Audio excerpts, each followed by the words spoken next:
Mayor sat down with A. Yapting Chai, Director of Marine Wildlife Watch of the Philippines, a concerned group that has put attention to this issue. Let's watch this. Whale sharks are classified as an endangered species, and they're also protected here in the Philippines since 1998. And the practice that they have in Oslob, feeding the whale sharks for the tourism, or actually the feeding of any wildlife, goes against the principles of conservation. So we're not supporting the activity there. We're not against the swimming or tourism with the whale shark.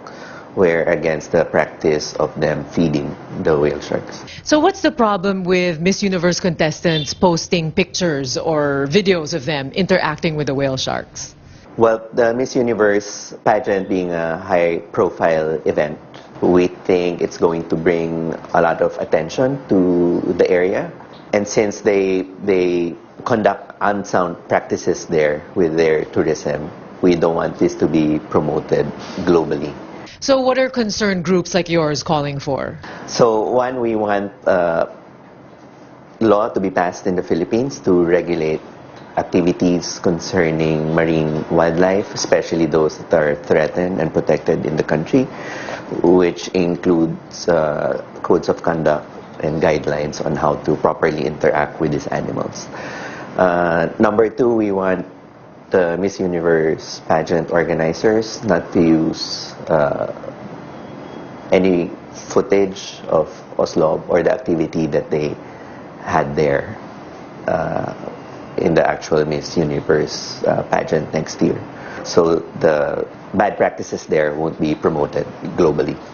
We're expecting Miss Universe to come out with a statement that they don't support the practices there and they would rather support responsible and sustainable tourism activities in the Philippines. So actually there are other whale shark interaction sites in the Philippines who practice the tourism in a more responsible manner. For example, they don't feed the sharks. One example would be Donsol in Sorsogon. There's also the same activity in Puerto Princesa in Palawan and also in Sogod Bay in southern Leyte. So we recommend those sites. What should the Department of Tourism do to address this problem? Yeah, so this is not only an issue with the whale sharks, but different marine animals are becoming attractions, popular attractions now in Philippine tourism, knowing that we're the center of biodiversity, marine biodiversity in the world. It's not covered by any of our protection law, not with the Wildlife Act or the Fisheries Code, so there has to be some form of regulation for these kinds of activities in the Philippines. And we're hoping that the Department of Tourism will step up and make this happen. So what are the dangers of the sorts of practices that Oslob does? Why is that dangerous? What are some of the things that people should be aware of? Well, feeding wildlife, any wildlife, actually changes their behavior.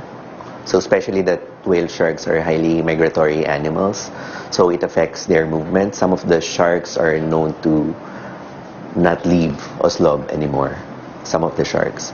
And another one would be a problem with nutrition. If you're feeding wildlife, it's affecting their health because, for example, in Oslob, they're feeding stored frozen shrimps instead of fresh shrimps and a variety of other food. So it's just one type of food in Oslob. And another one would be a safety concern because these sharks get accustomed to the boats in Oslob, which are safe. But when they leave Oslob, then we're having a problem. They'll encounter boats with moving propellers, which can cause injury, or they might even encounter boats with poachers in them who might kill the shark. And for people also, because the boundary between the wildlife and the visitors, the people, is gone. So there might be some accidents also if the whale sharks get used to this many people. So what's your call to the public? At least what do you want people to know? Well, there are existing guidelines for sure for how to interact responsibly with whale sharks. One would be maintaining your distance For example, not touching the whale sharks and definitely not feeding the whale sharks. So we as tourists also has a role. We have a role. If you can follow these guidelines, then it'll all be better for whale shark conservation. In sports.